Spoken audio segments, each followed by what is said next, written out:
This marks somewhat of a landmark, actually. The Chinese clan war. This is the first time we've seen anything of its kind. Like players coming in from a completely foreign team, foreign to us at any rate. And this could be a good way to start kind of joining the scenes together, which is what I very, very much hope for. And I think it's incredibly positive if we can do that. So I'll do the shout-outs. Up at the top of the map, spawning in as the red Protoss, of course, we have Heroes from Team China. I don't know if they have another name, but that's what they're going to go by for now, I think. And spawning in the bottom right-hand corner of the map, we have Reps Dewalt as the white Protoss. So we are starting off with a bit of PvP action right here. Prepare your eyes, ladies and gentlemen, for the first ever match of Team China in Gambit's Cup. Damn it. You already forgot the plan, man. Forgot the plan? Yeah, I have to do the introductions because I have a Dewalt intro video. But you already introduced Dewalt. Ah, dang. I'm sorry, you can do the video. Yeah, That's fine. I guess. Hey, no, come on, still do the video. Don't let me down. Don't let the viewers down. And don't let yourself down.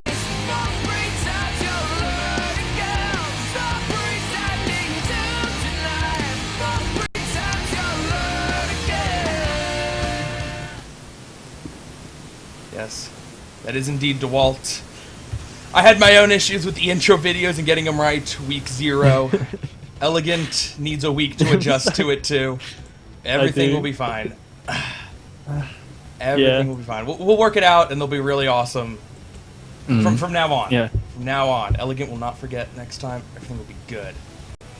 I am inexpressibly sorry that happened, but I'm sure we will work through it somehow. Up at the top of the map, we have a very, very delayed gas coming in from our Chinese player. So I can only imagine this looking a lot like... I don't even know what it's looking like. 12 next? No, obviously not. It couldn't possibly be a 12 next. Oh, well, we'll see what he does with that. And over the other side of things, we have some much more normal stuff. We have the gas already down for Dewalt. I'm just going to be watching the Chinese player with interest. Okay, it looks like he's going to go for a 3 Zealot opening. So he's going to try some slightly more hardcore opening harass, and probably, maybe, I hate to say probably, but maybe going to try and box Dewalt in by just holding a position with a couple of Zealots up on his ramp and just trying to use that extra Zealot count to his advantage. We didn't get around to saying it earlier, but the map is Outlier, one of the newer Pro League maps, and a map that certainly... Oh, Mana Pylon. Mana Pylon? Mana Pylon. Nice one catching, too. It is one of the newer maps, and a map that saw a lot of Protoss play in Pro League. Probably the reason why Reps sent Dewalt out. As for the Chinese team, I don't think map has a lot to do with their choice and who they're going to send out.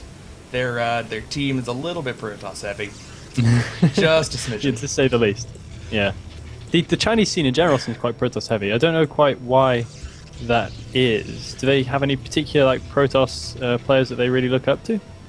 Well, I mean, the really famous Chinese players, LX and JP, or PJ, excuse me, PJ, were both Chinese. Were both Protoss players. So I suppose so. But when I say that, I don't know if that's everybody in China plays Protoss, so it stands to reason that the 2 best players would be Protoss, or if it's the other way around and those 2 players inspired a bunch of players. But it could be a little bit of a self-fulfilling prophecy right there.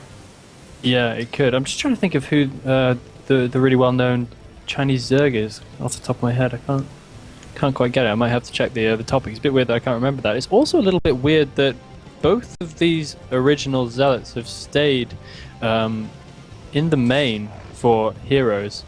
Just a little bit curious to have a look at there. And it looks like he's actually hiding a probe at the right-hand side of his base as well. Is he going to try and hide some tech in there? Not quite sure, but either way, the Dragoon Range is on the way. There's the other side of things. Dragoon Range also on the way from Dewalt. So these builds have actually worked out looking quite similar. Weird that the second gateway is actually slightly later from Heroes, but despite the very, very late gas, it looks pretty much precisely the same at this point. The pylon has been thrown down.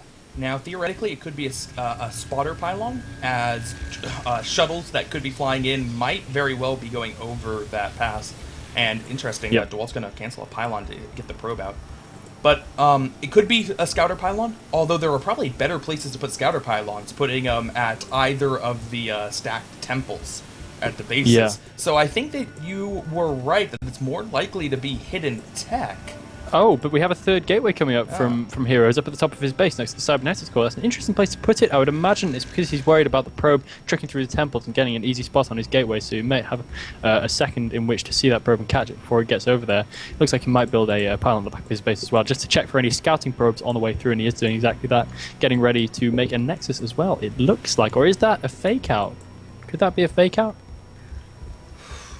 It looks like he's building up the minerals, so maybe not. Maybe this is just him preparing his infrastructure so he can really start pumping goons as soon as the nexus goes down. And we're going to see the first engagement here. 3 Dragoons coming in from Dewalt, and Heroes might actually get one of his first Dragoons caught. He does, and he's going to have to pull all the way back. And now it's going to be a little bit tricky for him to defend, because of course you do have this reverse ramp on this map, so we'll see how he copes with this pressure here. Yeah, I'm a little bit... It may just because this is the Chinese way of playing PvP, so we're not used to seeing it. But some of his decisions were a little bit confusing. Like, as you said, throwing down that third gateway, then immediately throwing down the Nexus. He didn't get any units out of that third gateway before the Nexus gone down. It did nothing but delay the Nexus a little bit. So on the surface, it looks a little bit confusing, but at the same time, the Chinese are known for being more aggressive than foreigners players, especially in PvP. It might be some kind of thing where against a lot of Chinese players, it's something you have to do. In case your opponent is going a lot of aggression, you need the option of building more units and not throwing down that Nexus, and you just have to get that third gateway. Yes, that may be the case, but right now, Hero's going to try and hold at the top of his ramp. He may actually manage to. He's going to pull probes here. He might be able to catch these last 2 Dragoons from Dewalt as they try to make their way out. He has lost a few units, but it's not going to matter hugely if he can get this Nexus up and make it safe. And that third gateway may be just showing its weight right there, because he was able to get that extra Dragoon out slightly quicker than he otherwise would have if he was still having to warp in a gateway after his Nexus had been made. So that possibly has turned out to be a very, very good decision for him. A couple of probes making their way back to the main Nexus, but they'll have to turn around and get back to the natural again. Heroes should be safe now if he can keep up his Dragoon production. Dewalt deciding not to continue the pressure too heavily and to make an expansion of his own. So this does put Heroes, I would say, yeah, I'd say this puts him a little bit ahead at this point. Dewalt's going to try and push in, but I don't think he's going to get too far. Ooh, managing to snipe off 1 Dragoon there. Might get a second one as well if he just takes a look back. But he's not going to do. He's going to be fairly content with what he's managed there. And quite well even engagements coming out at the beginning of the game here. Yep. Heroes does have a little bit of an economic lead. It's nice having that extra gateway. But on the other hand, Dewalt has Robotech compared to Heroes, who has no tech at all. So I'm liking Dewalt's position a little bit more here. Those Reavers at this stage in the game are just so good that he can do a lot of damage against Heroes, even with Heroes cannons or Heroes extra gateway production. Yeah. We'll see what he's able to do. Obviously, the other option he could go for is just using the Reaver for harass. He saw that Heroes got his Nexus down earlier, so you know Heroes isn't going to be ridiculously aggressive. It means that you don't have to keep the Reaver by the Dragoons. You can use your rather similar Dragoon numbers to try to stall if you want to go out for harass with the Reaver and then try to get it back. It's just another option that Dewalt has. The frustration for me at this point, in terms of the Chinese play, hold that thought, because it looks like we have a little bit of an engagement going down. Dewalt drops down the Reaver, and the shuttle falls as well, and this could be fantastic for Heroes. Some of Dewalt's Dragoons are getting caught at the top of the ramp, and Heroes might be able to take this engagement. Dewalt pulling back. I think he maybe could have got that one, but either way, that is a massive issue for him. What I was about to go ahead and say is that, frustratingly for Heroes, he's had to make cannons because, of course, of the incredibly late robo facility. He still doesn't have one, so he did have to invest in cannons, whereas Dewalt was able to invest in a Reaver instead. But that really doesn't pay off if you lose the Reaver so cheaply as that in the shuttle after landing only 1 or 2 Scarabs maximum. So a nice bit of a snipe there for Heroes, put him right back in contention, and that tech differential has really evened itself out a little bit at that point. Yeah, that's just such an unfortunate turn of events for Dewalt. He was moving out with the Dragoons, was not expecting Heroes to move out, and that's a little bit of a mistake to not have scouting on your opponent. You could have left a probe there, could have left just one of the Dragoons there that could have ran away, but he didn't have scouting, so he didn't know that Heroes was coming at him. He panicked when he saw the Dragoons and dropped the Reaver, but he dropped the Reaver in a position that as soon as the Reaver went down, you knew that Reaver was going to die, either in the shuttle or on the ground, but it was just so far ahead of all the other Dragoons that...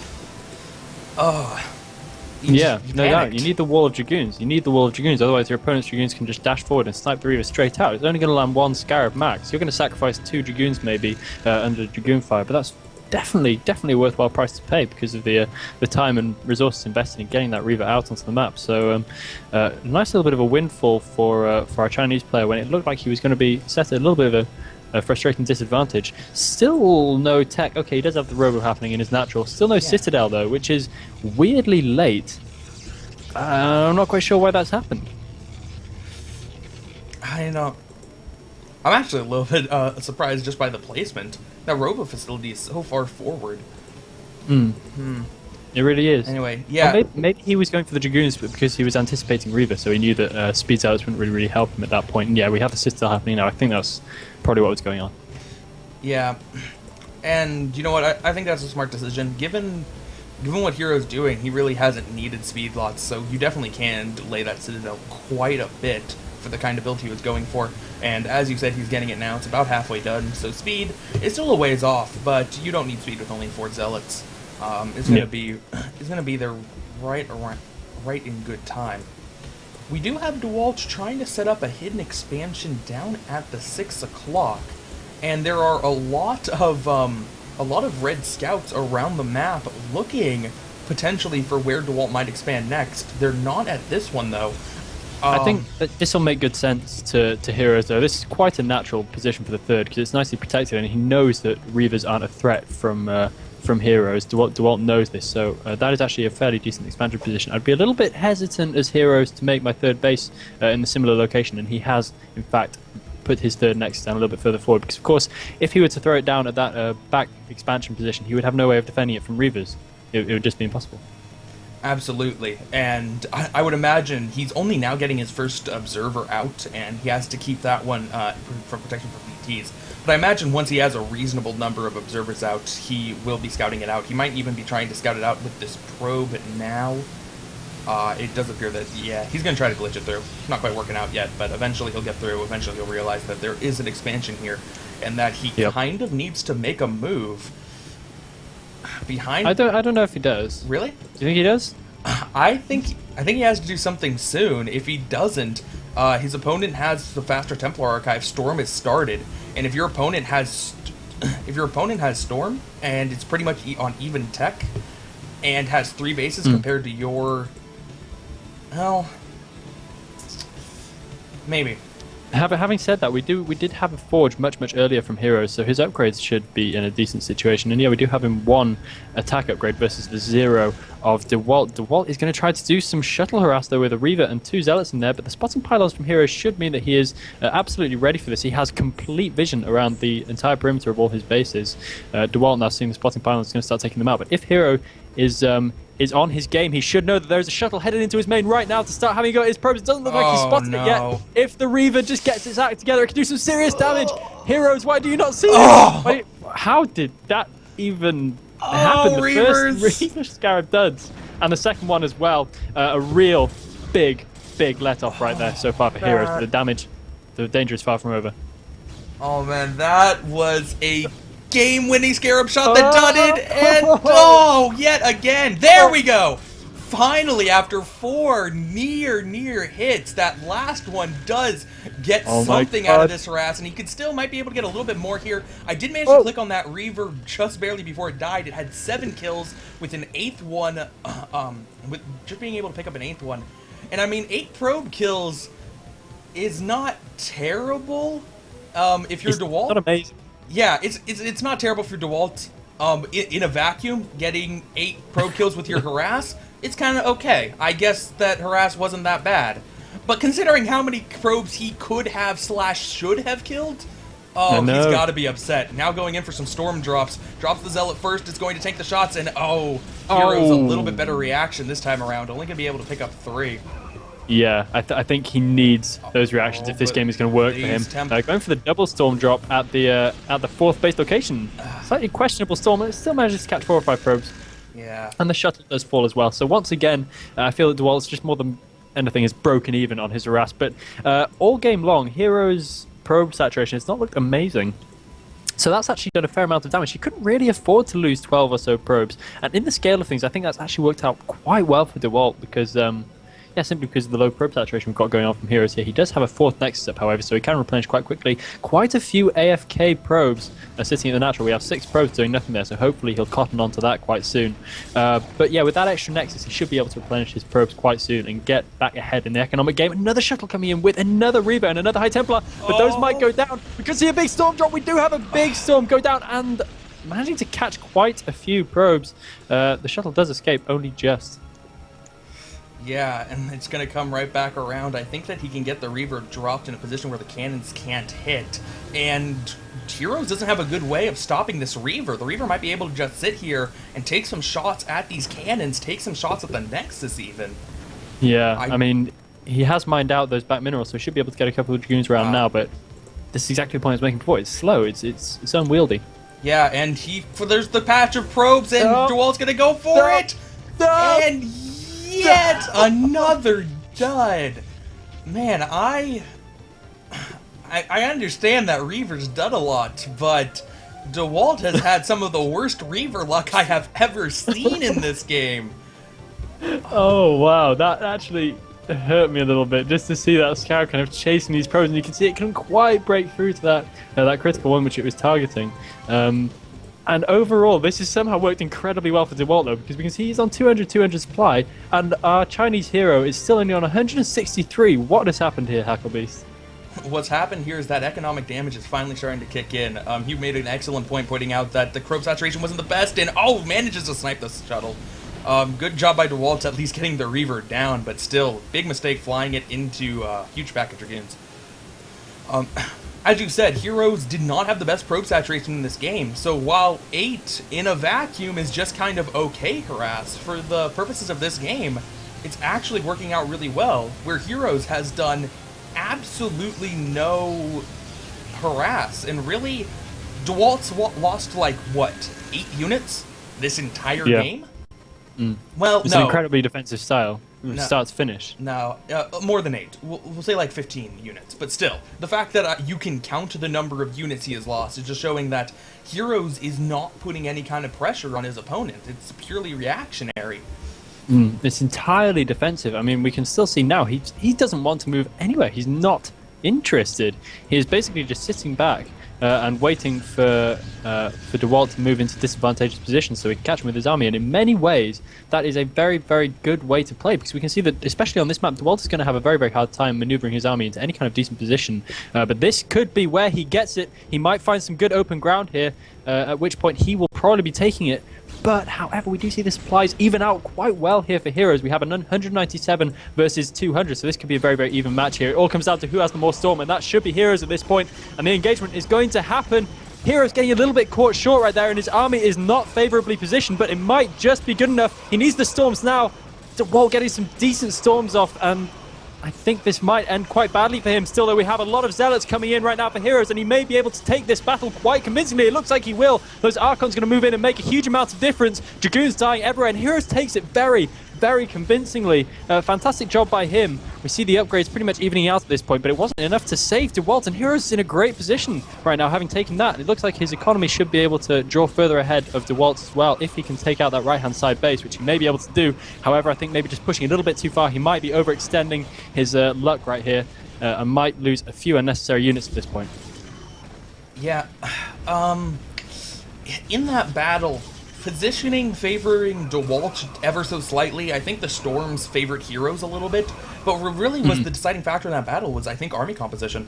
I think Heroes had just about a absolutely perfect army composition, where Dewalt, you could see he was very short on the speed lots. It means that he can't absorb a lot of that damage, and once it gets to the end there, and it's just pure Dragoon versus still a couple of Archons, a couple of speed lots, and a couple of Dragoons from Heroes. Yeah. Oh, this is smart from Heroes. He sent a few units into the natural expansion of Dewalt, so he's been able to snipe out an Archon and 2 High Templar. Very, very, very smart, because those High Templar and Archons are so incredibly important at this stage of the game. And both sides replenishing their units now. We still have Dewalt replenishing at a much, much higher rate than Heroes. I'm still not very convinced by Heroes' probe saturation. It still looks very, very, very low, much lower than it would ideally be at this point. So I think this may be his downfall eventually. Nonetheless, he's going to try and head down to the bottom left to take out this fresh expansion attempt by Dewalt. But meanwhile, it looks like his army is probably going to get quite seriously flanked by that of Dewalt, which is looking quite terrifyingly strong and numerous at this stage. Yeah, this actually could really turn back to come back to haunt him, as Hero's army is in a terrible position here. If Dewalt can capitalize on it, Dewalt might be able to take out this army very easily. A great storm's going down initially. Speed Shuttle flying in with a Reaver, and no, it almost gets sniped, but the Reaver does get down, and it's going to be able to do some great damage here before it's ultimately killed, buying more time for the rest of Dewalt's army to get here, but reinforcements coming from the back from Heroes. Oh, Dewalt was almost able to execute on that, but he couldn't quite get his army into position to get that decisive victory he needed before Heroes' reinforcements could get there. I am very, very impressed by Hero's decision-making there. It looked absolutely certain that his army was going to get caught out by Dewalt, but he knew what he was doing, and he knew that he would be able to keep it alive with the reinforcements, and now he has the initiative again, pushing on forward to threaten Dewalt's expansion once again. I don't think he quite has the means to do this yet. Some beautiful storms going down for Dewalt. That is going to be terrible for Heroes, but nonetheless, it looks like he might have the army count. He has some zealots coming in from the back as well. The storms going down, taking care of a lot of the dragoons, but he's going to be able to do some decent damage. Might be able to take care of some of this static defense at the very least before he once again has to pull back. Will he be able to get a decent storm off on the probes? No, his High Templar just getting taken down. But Heroes really has the initiative here. He has used army positioning fantastically well throughout this game. Just basing how Heroes is playing this game, I'm kind of not surprised that he's only at 168 APM, because it does seem like he's making some decisions here that a lower APM player makes. Specifically, you'll notice that Dewalt has been continuously making Reavers. Normally a kind of ludicrous decision at this point in the game just because they're so hard to manage. And still making lots and lots of High Templar. Where Heroes, he had some High Templars in the first huge engagement. But ever since then, very, very few High Templar, and we haven't seen any storms from him coming out. And I wonder if that's a decision from him, just knowing himself as a player, that he's not going to be able to execute storms at that level. We do now see some more High Templar from him. Maybe it was just he wanted to turn on the pressure and High Templar are too slow, but either way, I really think the fact that Dewalt has had some great storms has really kept him from an unfortunate demise in this game. Yeah, it has. I think absolutely it has, undebatably. Because we've seen that despite all this harass, despite all these storms, Hero's just been able to take every single battle so far. So had all that harass not happened, it would absolutely be game over by now. And Dewalt has started to look a little bit out of ideas. He is somewhat trapped, I feel, in that area of the map, whilst Heroes has some great map control, great map presence. He's spread himself out well. Meanwhile, we do have a bit of a storm drop coming in with a Reaver in the mix as well. Good, fast probe grab from our Chinese player, but nonetheless, he did still lose a few little fellows. Might have a storm to back up as well. Not going to catch too many probes with that right now. The shuttle will survive. To harass another day can continue. This is incredibly good harass from Dewalt, and it's important to keep doing that damage even at this stage of the game, but he might get caught out here with those two dragoons ready and waiting for him. Yeah. Both players just continue to rebuild. I want to come back to what you said about how Dewalt is running out of ideas. And that's such a weird thing, because you're right. It totally feels like Heroes is in control of this game and doing a lot of great stuff, and Dewalt is running out of options, yet Dewalt is 40 supply ahead. And it's bizarre. It's just really weird how this game feels. I like it. I like it a lot. Oh, look at this. Can this work? Is this another interesting decision that looks bad at first but ends up working out really, really well for Heroes? He's committed a lot of his army down to taking out this base. He'll probably succeed, but at what cost? He might lose his own expansions on the left-hand side here. He does have a strike force of units ready and waiting. He didn't block the ramp. If he'd blocked the ramp, this might have worked out a lot better for him, but he's going to have to try and fight on the flat ground with his reinforcements right now, and losing quite a lot of zealots unnecessarily as well. That bottom base is going to go down for Dewalt. Finally using up a storm as well on that incoming force, and once again Heroes is able to hold off, and this is just incredibly impressive how he's using army position and map to his advantage. And yeah, definitely taking advantage once again. He's going to be able to take this battle quite easily, defending his expansion, and he's managed to do some serious damage to Dewalt's economy at the same time. This seems to be a reoccurring theme in the game, that Dewalt has great storms and does really well in the beginning of battles. Yet, as time goes on, it turns out that Heroes is able to get reinforcements faster and easier to help out. So Heroes, while losing the battle initially, is able to win them in the end. And now we see the army that has taken out that 4th base at the bottom is sweeping up and starting to take out Templar Archives down.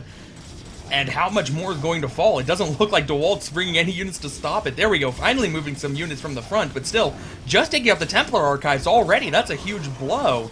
And they're going to be able to pick off a lot of units, too. Yeah, High Templar going down with a lot of energy in it right there from Heroes. A slightly little bit of a mistake there, but he's going to be able to pull back. He might even be able to beat this. Okay, he's not going to quite have the units to beat this force. Upgrades are pretty even at this point, so both these players keeping a good tab on that. And yeah, it's amazed me throughout this game how at pretty much every point Heroes has been behind on supply, but all the battles have gone to him. Very, very impressive. And this is pretty much the first time, I think, all match where we've seen him ahead in supply. But I think this time it's going to be a decisive lead because he's looked better in every single battle so far, just using his units so much more efficiently. And Dewalt has very few places he can go to right now because the map control completely belongs to our Chinese player here. Yeah, and getting a shuttle sniped with 2 High Templar, 2 Zealots in it. I think... Nasty. Man, I think that might be the best option for Dewalt at this point, to try to get some kind of harass, but just off of the track record of how much harass has been stopped this game, it's not exactly a very enticing option. No, not even a little bit. I mean, despite the fact that his harass has actually gone alright, it doesn't seem to have made a huge amount of difference. Whilst he was able to get economically ahead in terms of pro-saturation and ahead in terms of his army count, it still hasn't mattered because Heroes has just been that much better in every other aspect of the game going. So yeah, while harass is seemingly a good option for him right now, I think he just has to try and take out some economy more directly, i.e. take out some nexuses so he can get a little bit more map presence back, because Heroes just spread so nicely.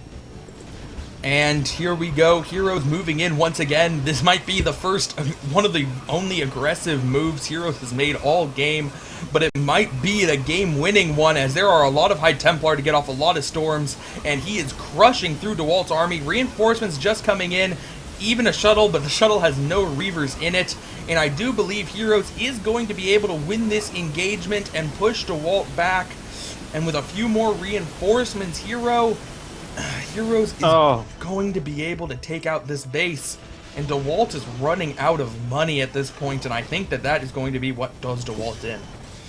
Yeah, I don't see Dewalt really making any kind of heroic comeback into this. He might be able to survive this particular battle. He has got reinforcements coming in, but so has Heroes. Just with really, really nice, solid macro. It's just he has the air of a player who just really understands the matchup quite well. And as such, he's been able to just work everything to his advantage, even though maybe his mechanics are a little bit behind Dewalt's.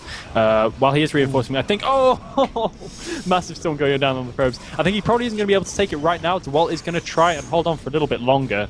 But yeah, to all ends, I cannot see Heroes being able to, Dewalt being able to come back into this.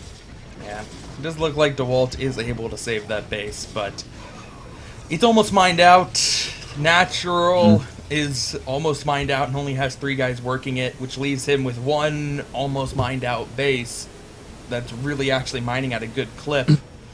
Yep. Oh, more Dragoons coming into the back as well, taking out Tech, and they're going to be able to do some more good damage before they can be taken out. I think those Dragoons have been waiting there for quite a long time. He's been able to win every battle since without them. But yeah, coming in, doing a little bit more damage to Tech. Did he take out the Templar Archives again? Did that really happen? It looks like he actually did. So we just have pure speed zealots being walked in right now from Dewalt. So a good option would be, and there it is, Archons coming in at the natural of Heroes. So that's going to be able to pretty much tear Dewalt's army to pieces. Yeah, definitely want to point that out. That was not more Dragoons coming in. Those were the same Dragoons coming in from 8 minutes ago when he sniped that the first time.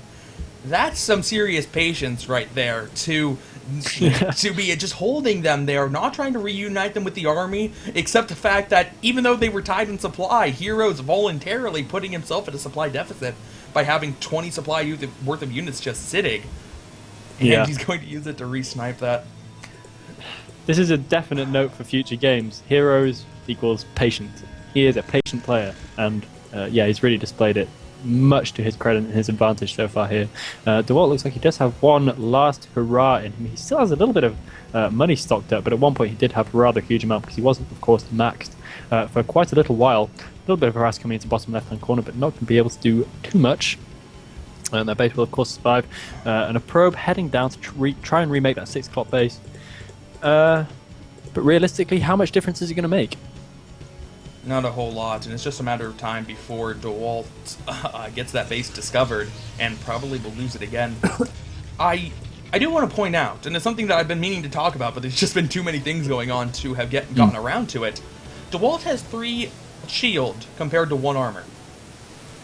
Oh, that's curious. And he upgraded 1 shield first before he got the 1 armor. And that's not something you see a lot in PvP. It's especially something you don't see a lot in PvP when Dewalt has built a grand total of 0 Archons this game. I do find that quite a bit confusing. It looks like Dewalt sent a little bit of a strike force up, but unfortunately it was a DT heavy strike force against 10 cannons. Yeah, so I mean, didn't work out. Heroes can afford all those cannons at this point. You've got just so many more minerals coming in. And that strike force was never really going to get anywhere. It's worth a try. It's always good to try that kind of thing. But yeah, the lack of Archons is going to be incredibly decisive because Archons just munch through Speed Zealots because, of course, Zealots clump and they are weak to Archons. So Archons just completely destroy them. And I think it's going to be, once again, a decisive factor in this upcoming battle as Heroes decides to be aggressive yet again, filtering through this choke point. So it's not the best engagement position, but I think knowing that, he will also know that he doesn't really have much chance of losing a battle this time. Lovely Storm going down by Dewalt, but this is looking to be a landslide victory in this battle for Heroes. He's going to be able to swing on round, take care of those Reavers as soon as possible as well. Nice Storms going down all over the army of our Russian player.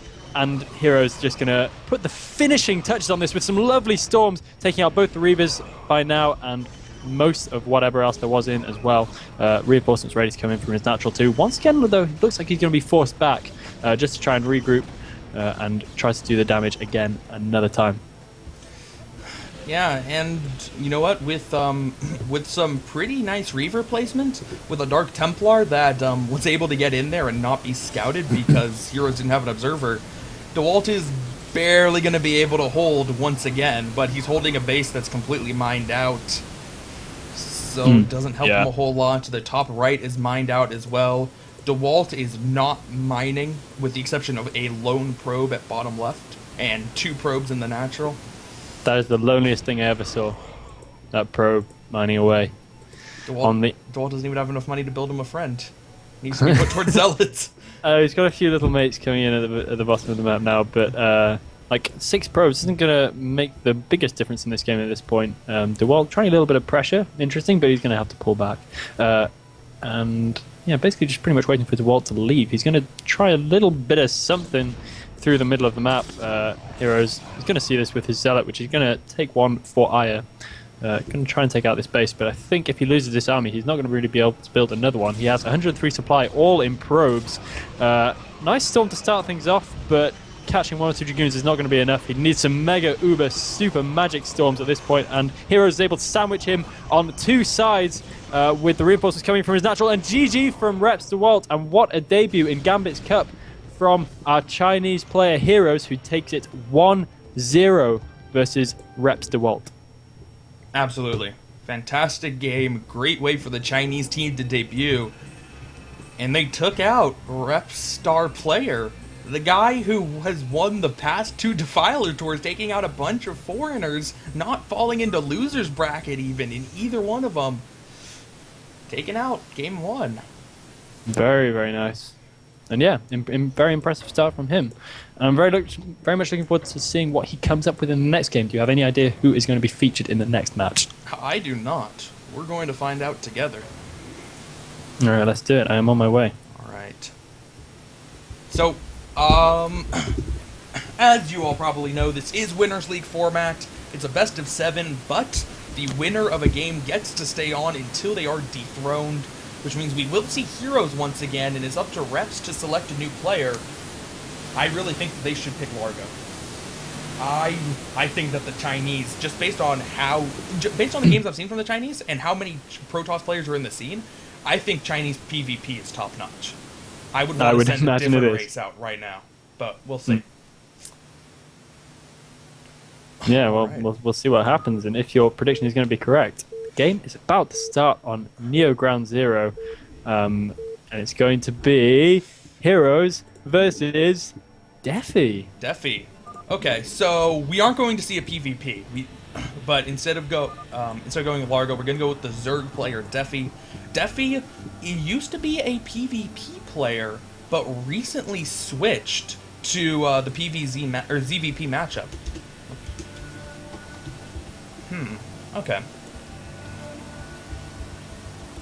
Now, I'm actually a little bit surprised by this, because of the maps that, of the maps that are in the map pool, this one isn't exactly the best one for Zerg. I think there are a little bit better options. So I'm a bit surprised to see Defi being thrown out now. Yeah, I'm a little bit surprised by that as well. Just having a look at the map, it's... Well, again, I don't know. It's not hugely disadvantageous, but yeah, a little bit of a weird choice.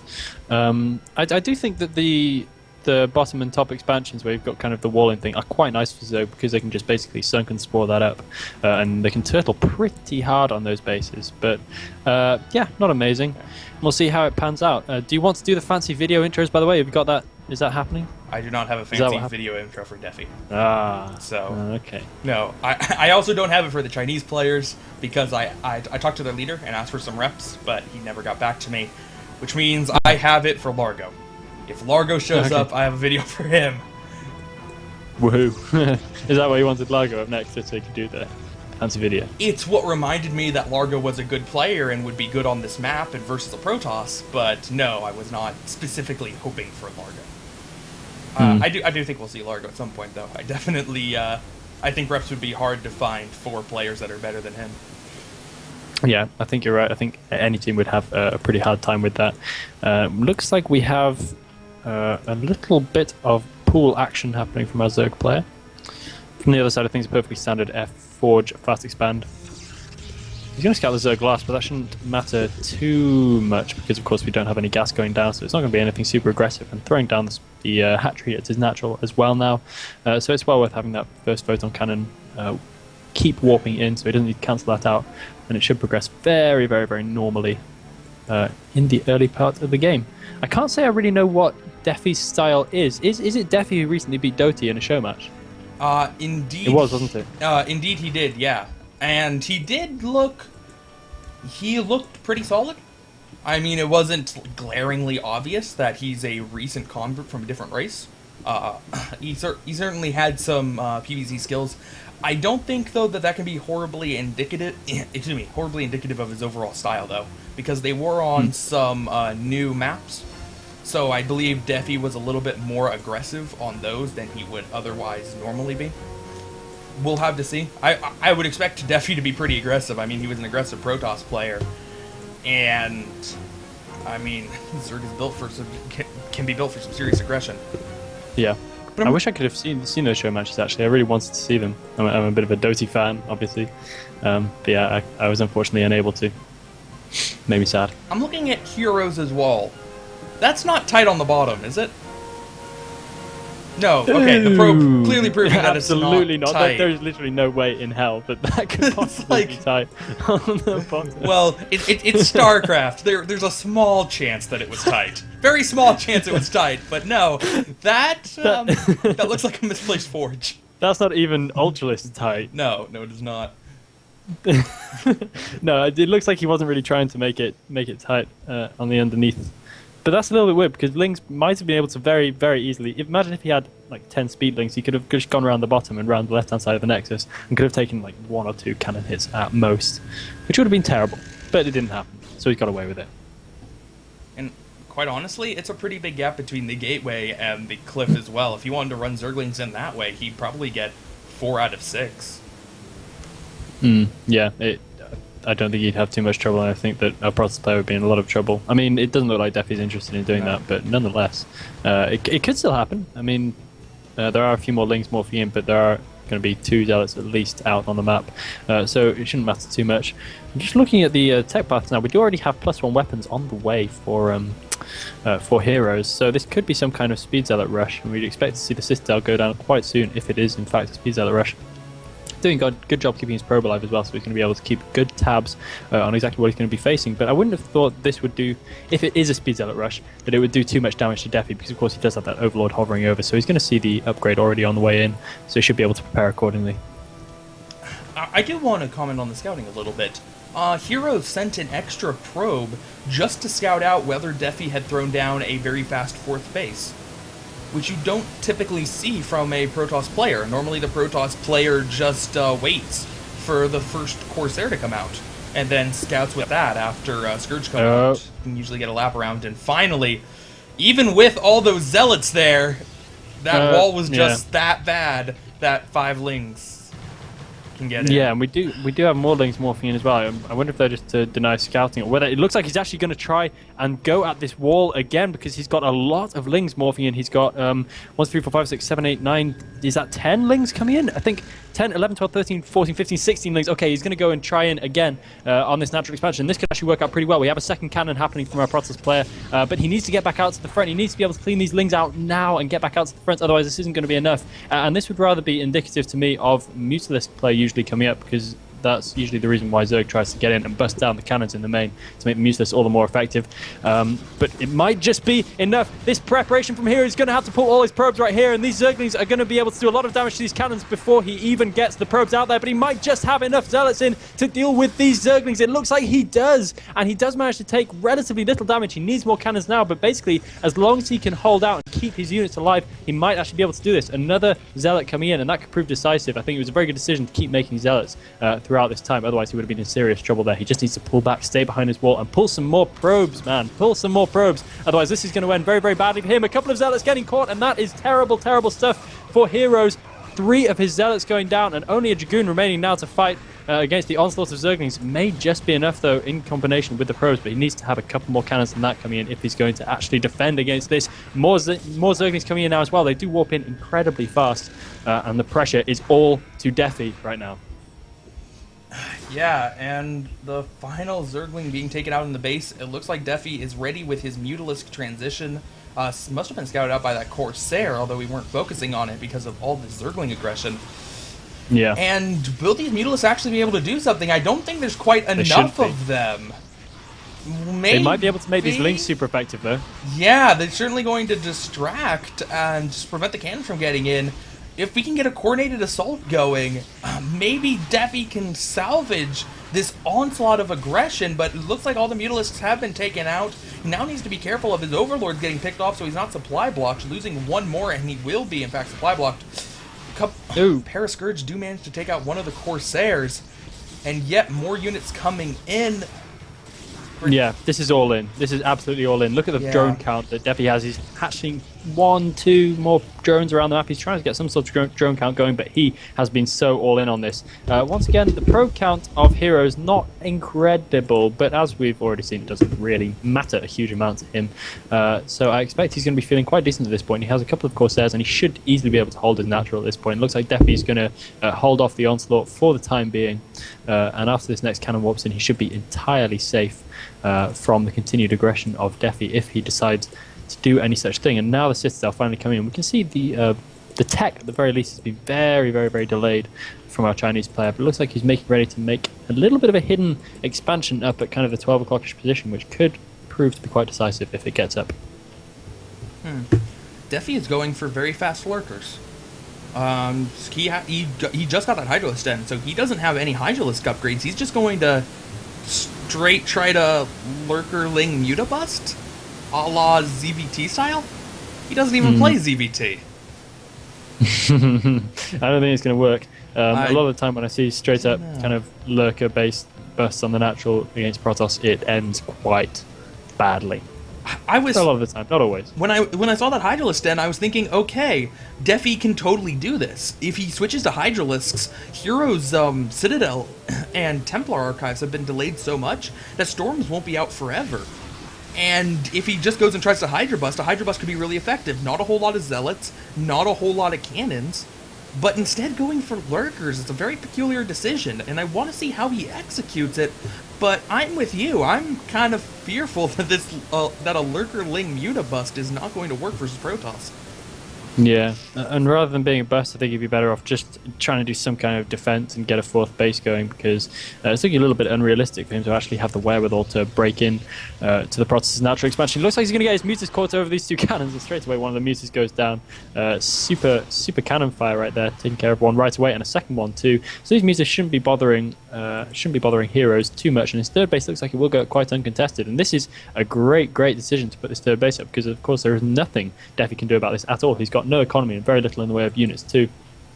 Basically, you just have to try and get a fourth up for himself quite soon, or do some kind of successful bust. But honestly, that's not really on the cards either. I would be incredibly surprised if a bust were to go well in this situation. Yeah, and he might be just trying to play defensively with the lurkers, which I think at this point is the smart move. Although there is one lurker that didn't seem to get the message that they're going to play defensively, and he's going for it. Yeah. I don't know. I don't know what he's going to try to do. There are already cannons there. Whatever. I don't know what he can do. It's fine. It's fine. I don't think he can do anything. Yeah, do we have a robo happening from our Chinese player? Okay, yeah, we have a robo which nearly finished. So by the time Defi has any decent unit count whatsoever, there is already going to be observers in, and soon to be Storm, I would imagine as well. We do have a Templar Archives up and running. No High Templar yet, so first High Templar is out. By this time. First they are as is natural. Okay, yeah, there's four just chilling there. Okay, so that's good. Letting the energy build up on them for just a little bit. So yeah, all in entirely impossible at this point for Defi, and Heroes is in another great position. Yeah, I do want to say, it didn't.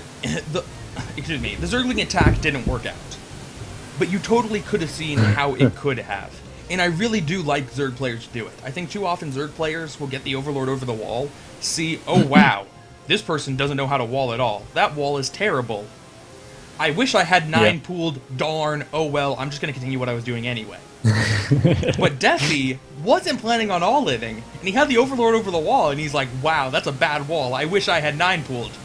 But then he kept watching it, and because Heroes didn't correct it in any way, he said, fuck it, I'm just going to bust. And it almost worked. It almost worked, not quite. I think that just looking at the way it played out, Heroes was prepared for that eventuality because he was building Zealots constantly. He looked ready, and by the time the Zerg attacked, he had an extra cannon on the way in, which did make a good bit of difference, and he had a good number of Zealots as well to block. We have Hydras coming in. They're not going to find any High Templar to snipe quite yet. A good Storm would make very light work of this little Hydra army, but will Heroes have the APM control to do that? He's just using his Storm to push these Hydras back at this point. Oh, a nice Storm going down on a clump of Hydras. He has still Storm remaining in that High Templar. Will he be able to use it effectively? Yes, he will. Still no speed on these Zealots means they're not being hugely effective, but it doesn't matter because he's pushed back the very small force of Defi for the time being, and he has managed to easily keep his third base and his natural safe from harm, not losing any High Templar either. So that is an engagement which actually went quite well for our Chinese player, and the gateway count's probably going to explode quite soon as well. So there's going to be a huge influx of fresh speed Zealots in order to deal with a relatively small Hydralisk army. Yeah, not very often you see +2 slow locks, but that speed was very delayed, and if Heroes had speed, that battle would have been completely one-sided. Without speed, Defi kind of looked okay for a little while there before getting stormed out of existence. And wow, we're gonna go play some Sunken Defense. All right. Oh dang! See, when Zerg starts doing this is when I start to get really frustrated because it's tough to break when Zerg just starts making loads of Dunkans, makes spore colonies, has a couple of lurkers chilling around. It is tough to break, and you really got to start using shuttles and maybe even arbiters if you're feeling daring and crazy. We'll see exactly how our Chinese player is feeling. He could, of course, make some decent stuff happen if he has a well microed, careful bust in on the Zerg's natural at this point. I mean, he can really use Storm to take care of those lurkers quite nicely because he has quite a lot of Storm in his army, and that could work for him right now. But this is pretty much the last time at which it can, because otherwise the Zerg is just going to become too strong and too well defended. Yeah. And you know what? I almost like the decision from Heroes to not attack here. I think that Defi pretty much has reached the point where he's too well defended, and it's going to be very difficult to bust. but he's on Yep. 4 bases. I think that Heroes can just play it a bit passively, wait for a 200-200 army, and take 5 bases at this point. I think that might be the better option. Yeah, I think it probably would be a better option. It's going to be easy enough for a Protoss player to stop Zerg from taking any more base. It looks like he's going to try for a bust, though, and this could work if his storms are good, and his storms are good. Some nice position storms. The Corsairs getting a little bit ahead of themselves there, but I'm not sure that makes too much of a difference because the storms are good, and he might be able to make some good headway here. He has lost all of his zealots quite early on, however, but the Zerg looking very, very short on stuff. He has only 3 lurkers remaining, running his zealots in, I think, just to test the water and see how many lurkers there are still left. These Dragoons might be able to actually finish the job right here if he has reinforcing stuff coming in, which he does in no small quantity either. This could be a very, very nice break for our Chinese player. He's got plenty of Dragoons still left at the front line. He's got more coming in from the back and some speed zealots to back up as well. He just needs to make sure he maintains the spearhead of his attack, and I think he's going to be in a fantastic position to break all the way into the Zerg's natural and through to his main as well. Yeah, I guess Heroes absolutely is going to be able to bust it. Defi's SimCity was a little bit loose, and he really didn't have that very tight building placement you see a lot of other Zerg players have. So I think that his defenses were a little bit deceptive in that way, because his wall looked a lot stronger than it was. But yeah. Heroes going to be able to take it out, and Defi can delay the inevitable with a seemingly endless line of speedlings, but eventually the goons are going to be able to step forward, take out the Nidus Canal, and take out the main as well. Yeah, and this is looking to be a pretty easy job from now on for our Chinese player. Once again, more Lings coming in, but the Dragoon numbers are such that it's pretty much an impenetrable wall at this point. Lings are not going to be what does it. Getting High Templar into the main base and taking out some drones there, but honestly, this is already over. We have units going to the bottom right-hand base as well. Looks like he's going to be able to take out both sides of the Zerg map simultaneously here with some good aggression, plenty of reinforcements. His macro has impressed me. His mineral's getting a little bit higher now, but it looks like he's easily able to do the job at this point with some good macro, good decision making, and nice timing on that attack as well. He was patient and he knew the point at which he needed to really hit the Zerg, and we can see how well it paid off right here. Whilst Defi was just trying to turtle up and get himself back into the game, he was just caught so incredibly short of units, and there was nothing he could do at that point to beat back the Protoss onslaught. More storms happening all over the drones, and GG from Defi. So Heroes from Team China going 2-0, and his debut gets better and better. Yeah, he looks solid. There were no mistakes from his... okay, mistake was a bad wall. Other than that, there were no mistakes from the Chinese player that game. He just played it textbook perfect. Yeah, while it was a bad wall, he was ready for what happened as well. Yeah, he really was. All right. Game 3 is hosted. It will be Heroes once again, having taken 2 steps towards the all-kill, 2 more to go, potentially. And we will see who the next Reps player is. They still have Tama, who is a pretty solid PvP player. They still have Largo. Yeah. I don't know how active Degem is, but he's certainly on the team. Yeah, I'm just trying to scratch my head thinking of who can take down Heroes. Heroes looking really, really good. If he can beat a Terran in this upcoming match, then it is looking seriously worrying for Reps because this guy's good. He is really, really good, and he's taking a pretty clean sweep of it so far. He didn't really look in danger at all last game. I mean, he seemed to have the situation under control at all times. And in the previous game, whilst he looked slightly in danger, I think he at all points was quite confident of where he was. So if you want to do the shout-outs and whatnot, or do you want me to do it? I will handle it. In the top left, we pro. have the next Reps player, Tama, as the brown Protoss. And in the top right, we have Heroes returning as the teal Protoss. Whoa. You still with us, Elgin? Uh-oh. Uh-oh. This is not looking good. Yeah, this is very much so not looking good. Alright. The Olympics. I blame the Olympics for Elegant, for Elegant's internet dropping out. I don't know what the Olympics had to do with it, but I'm gonna blame it anyway. We'll let him get his internet sorted out, and we'll give him a call back later, but I guess I'm on my own for this game. And I was dropped. That's cool. So, as I said, it is Tama versus Heroes, and I stand by what I said earlier about Chinese PvP is going to be a massive, massive hurdle to overcome in this Gambit Cup. Because Chinese PvP is stellar. Nothing short of stellar. And I mean, Tama's pretty good at PvP.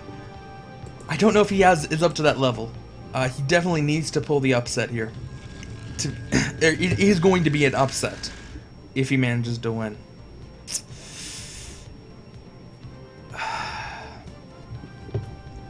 Alright. I am curious about what Hero's build is going to look like. As we saw in the Dewalt game, it was something a little bit unorthodox, with a very late gas, getting out a couple, multiple zealots before finally getting that gas down. Do I want to see him potentially go for it again? No. We're going to have a normally timed gas. Okay. That's more reasonable. I'm not exactly sure why he did go for multiple zealots last time. I really do think it just has to do with the fact that Chinese players are so aggressive with PvPs. 2-gate is a very prevalent build. So if you're going to go for 1-gate tech, you want to have a couple extra zealots, just in case.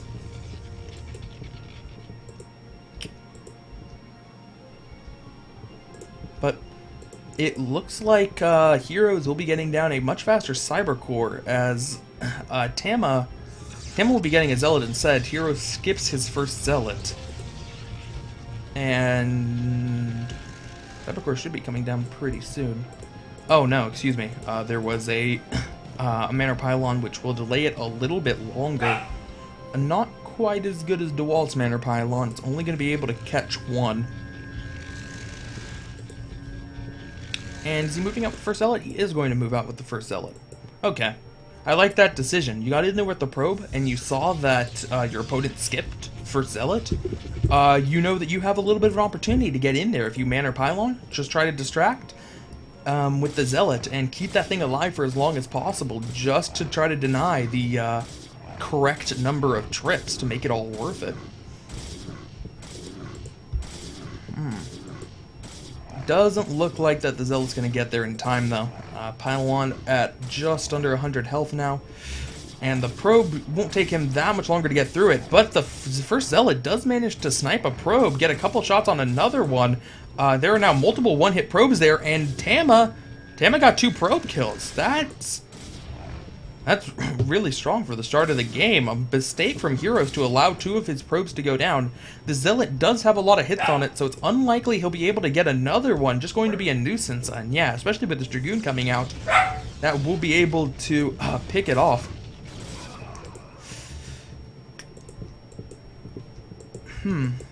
Okay. A solid start from Tama. If he was really good to get those probes, those are the kind of victories that they certainly do matter, and they'll certainly help Tama out, but there's a little bit of a moral aspect to it. It's just like, yeah, I got that first probe.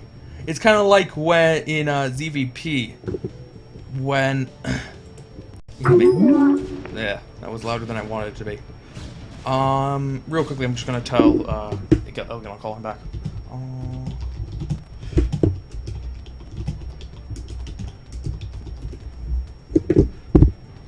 Alright.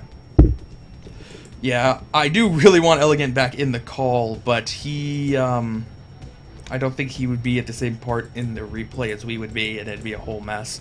So, we're gonna get through this one PvP, and then we'll bring him back in.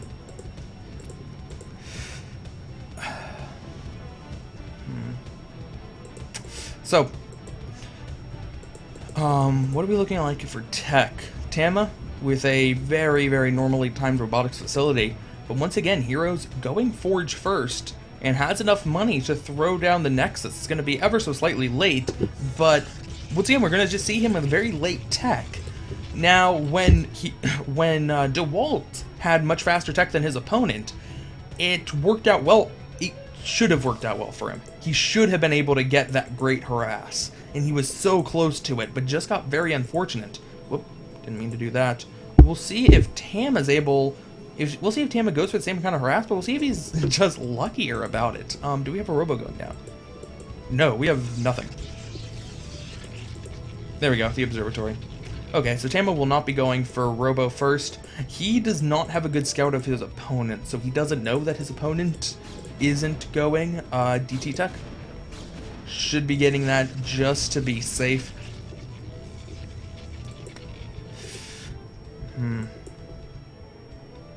Alright. Now, on this map, Jade, comparing it to Outlier, the third base is a bit easier to take. Just because it's kind of like a Fighting Spirit third, in that you're naturally going to hold this anyway, so you just need to hold a very small choke down here, and boom, you have a third base, and it's even a gas base. It's very nice. Outlier has those backdoor expansions, which are super safe, as long as your opponent doesn't have dropships. Once your opponent gets, or shuttles. Once your opponent gets shuttles, then all of a sudden it becomes a huge liability about having to rush back tech to, rush back units to stop storm drops or reaver drops. But on this map, that won't be as much of an issue for either player. Heroes is getting his robotics facility, a much more normally timed one and a more normally placed one for that matter. Last time it was way the hell out here. But nope, gonna be built there, most likely for Obs. Once again, he did not get any Reavers whatsoever last game.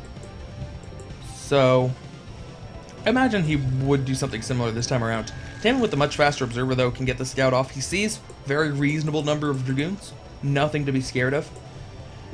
Then flying into the base and he'll see some later tech. And in fact it is an observatory.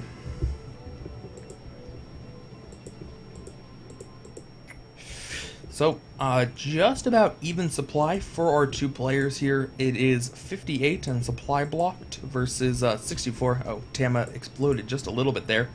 And Tama is getting some delayed Reavers. Alright. Well, we'll see how he's able to do... we'll see what he's able to do with those Reavers. That cannon won't be a huge help. It prevents movement from the shuttle. It's a no-fly zone, essentially, for the shuttle. But if the Reaver drops back here, it's going to be absolutely safe. So, the cannon, obviously, is there for DTs. But in this case, it's not really not going to help out with the Reaver. Other than that, you can always fly into the main. There are no cannons in the main yet. And we don't know if he's going to be throwing one down. I doubt that one, he's planning on putting a cannon there. Probably going to put something else.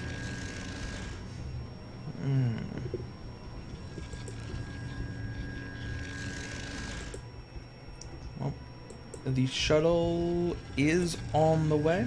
There it is. Shuttle's on the way. It looks like he will be coming in from this angle, but he has a pretty small window to thread the needle through. He needs to avoid not coming so low that that scouter pylon will catch it from heroes, but he can't be so high that that cannon will be able to get some pod shots. It does look like, though, that Tama will be sending it on the perfect route to give Heroes as little time to react as possible. Let's see if Heroes recognizes it. He is going to pull his probes this game. He has learned his lesson from Dewalt, and he's not going to rely on some horrible, horrible luck to keep him alive. And just going to get a single probe kill and one shot on a Dragoon. There we go. I was going to say, was that a dud shot on the Dragoon? But no. No, indeed one of them is injured. If he flew down here, he would be able to pick off that probe, but he does not know about that scouter pylon. Oh. Should probably take that model out of here. Prevent unnecessary noise.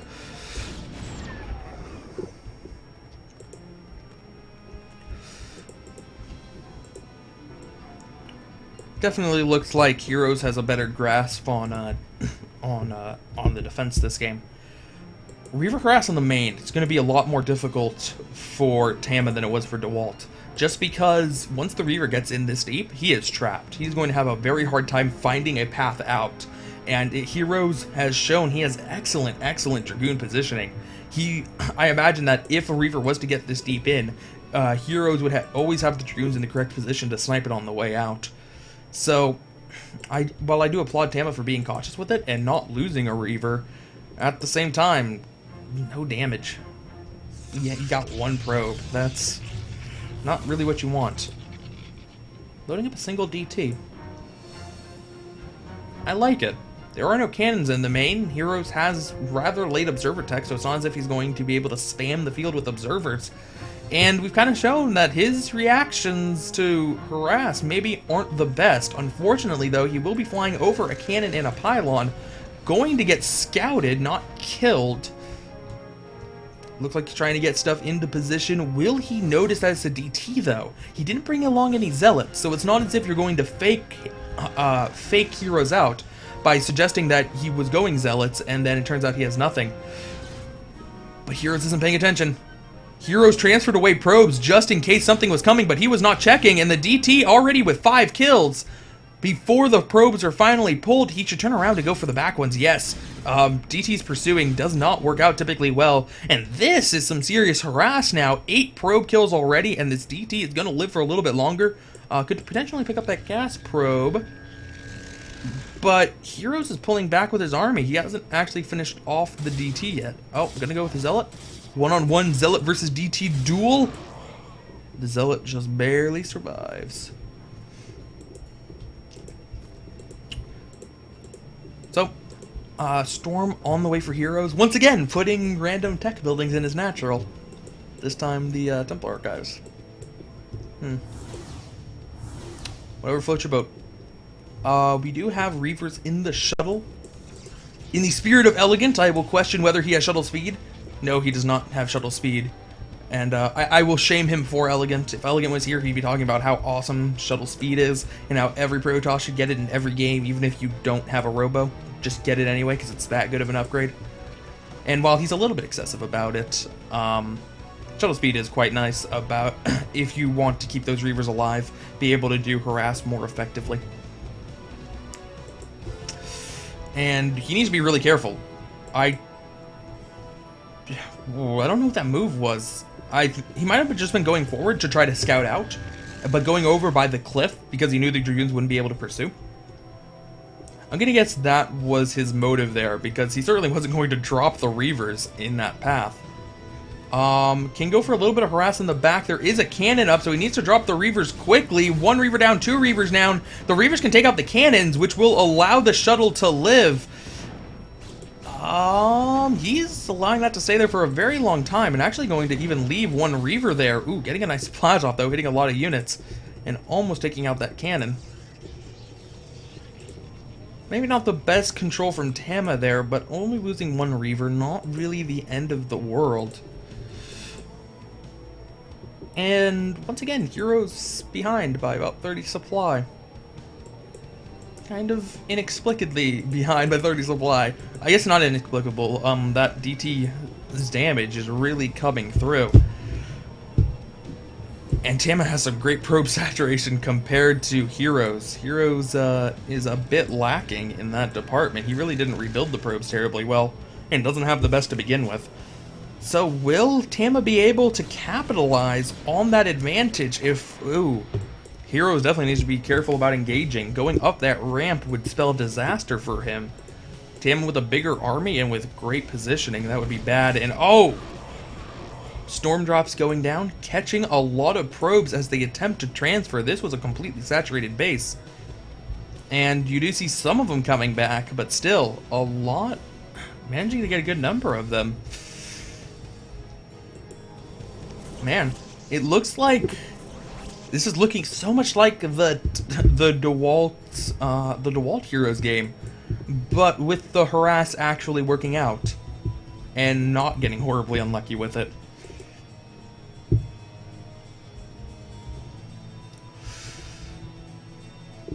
Oh, I'm gonna lose the observer there. It's 171 compared to maxed. I do want to check the upgrades. Heroes with the faster forge, obviously getting that very early, and he will be, excuse me, he does have a small upgrade advantage, but he's not getting any more. And I wouldn't be surprised, since Tama's maxed, if he was at a double forge right now. Just gotta find him. Yes, indeed, he is with a double forge. But here comes Heroes up the ramp. I don't know why he's engaging at this angle, but Tama's going to have an excellent position here. And I think that this is going to be a huge mistake from Heroes. Oh, at the worst position possible. Tama with a perfectly composed army. He does have the appropriate number of speed lots, a good number of storms, and archons. And this battle does not go well at all for Heroes. Why do you engage up the ramp? I do not know. But Tama is going to be able to steamroll Heroes at this point. He's vastly beyond double supply, and Heroes, he was behind, but he completely threw away the game in that one attack. Wow. Alright. So let's bring Elegant back in.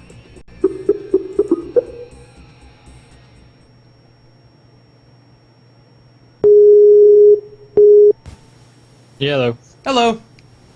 Sorry about that. My PC epically crashed. I have no idea why, but whatever.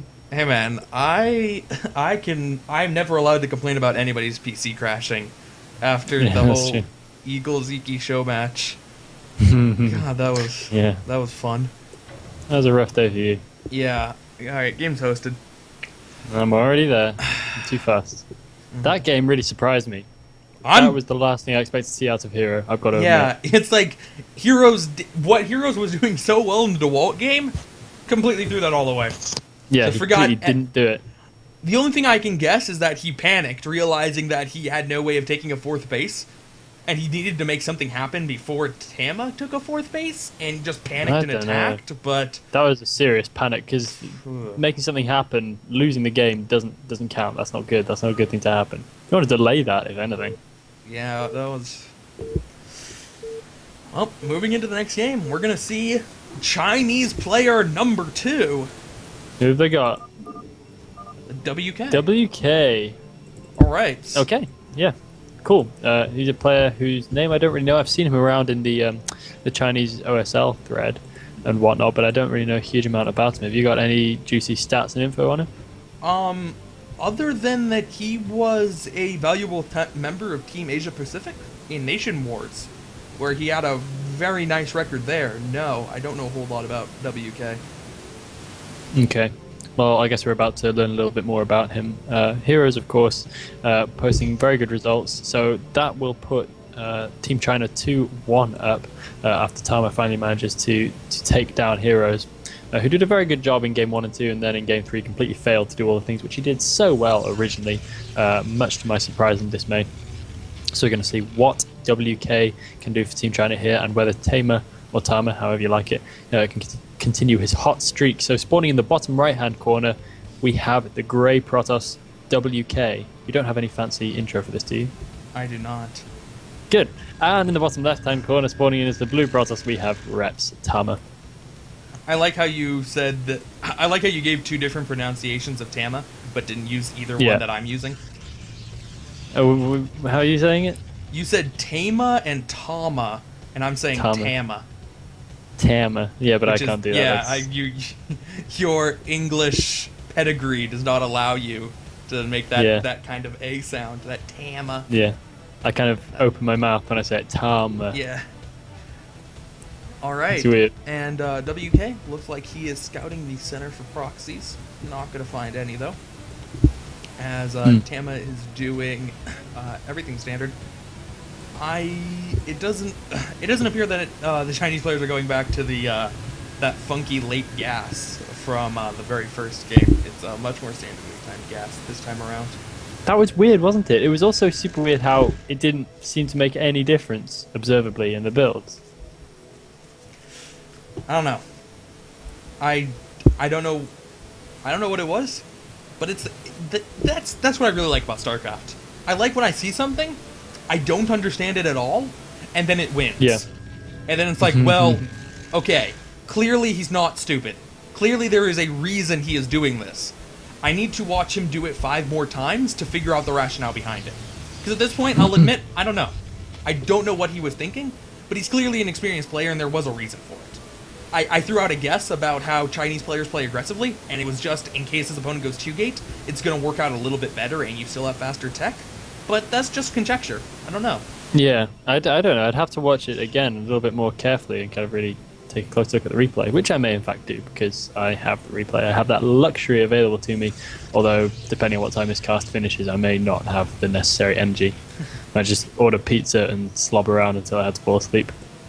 As I so often do when I'm finished casting, we have double gateway coming in on the left-hand side after the cybernetics core, of course, so he's going to go for a slightly bigger goon opening, whilst meanwhile WK on the other side of things is just going for the single gateway build.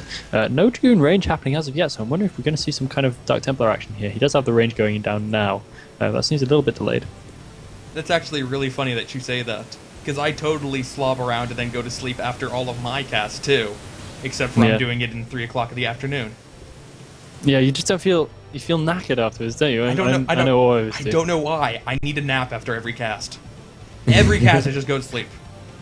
Yeah, I mean, I never eat pizza unless I've just casted, in which case it's pretty much a routine. It's casting is just so bad for me. Well, I can't say that. I'm an American. I eat lots of pizza. Yeah, it's delicious. Fair. I knew it. I knew it was about you guys. Mm-hmm. So, we do see we do see WK not going for the fast forge. We're going to see a much more classical, much more ordinary build from him, as the robo facility is coming up. It's still a rather fast robo facility, though. So robo facility after just 1 gateway. So we might see him try to go for some really early reavers here. I think that's what he's gearing up for. It's gonna be a big kind of mid-game pushy kind of thing. So we can see he's already got his 3rd gateway coming in. So he's going to be aggressive. He has to be aggressive. He's got a 3rd gateway coming in. There are no two ways about it. This is an aggressive build. This is kind of... did he miss a pylon? No, he's got another pylon. This is kind of quite an old build. It's been around for a long time, the getting that robo at that timing. But it's still as good as ever. And the Reaver comes out at a very, very nice time, so he can start to push, especially with the extra gateways up as well. He'll have a decent Dragoon count to support it. He's probably going to cut probes at this point to facilitate the extra Dragoon production. He might go straight up for the 3 gateway goon stuff. No evidence of any Reaver action as of yet. Yeah, I'm actually rather surprised to see the observatory. And I'm really... I mean, and the only reason I'm not surprised that he's not going Reavers, actually, I need to rephrase this properly. Given how fast that robo is, I'm surprised it's not Reavers. And really, just based on the player, I'm not surprised that it's not Reavers, because we saw the other Chinese player have no Reavers in either game at all. But I don't know why you would need that fast of a robo facility if you're not going to get Reavers. So I think that he might have been able to get a second... Maybe even get the 3rd gateway before getting the robotics facility. Yeah, I think this is going to be quite telling, though. He's just pushed down his ramp, and therefore Tama is going to see his Dragoon count. So I think he'll probably know that there is some kind of 3-gate thing happening. Although it can be a little bit deceptive, because of course when you're all the way across the map, you do of course not benefit from the quick reinforcements, of course, that your opponent does. I'm managing to snipe out 2 Dragoons as he heads up that ramp, so a good engagement from our Chinese player, losing only 1 Dragoon of his own. And those 3 gateways are going to be really pretty good for him now as he can continue to push across the map. Managing to keep his supply well under control as well, so looking quite good to mount some proper pressure. Tama's going to have to take a good position and just hold that high ground and not let his opponent push up and get in amongst his Dragoons. I like this decision a lot from Tama. Just this very subtle positioning thing. He was fighting with WK. He saw the WK had more goons. He was forced to pull back, but he's pulling back to this high ground, and it's a matter of, well, if he doesn't keep going, then I know he's not. I know he's not still attacking me, and I have a little bit of better vision. If he does attack me like it is here, I can kill a free Dragoon before he's able to do anything because he won't have vision of me, and then I can back off to a safer choke. It's a very subtle positioning thing. Very nice by Tama.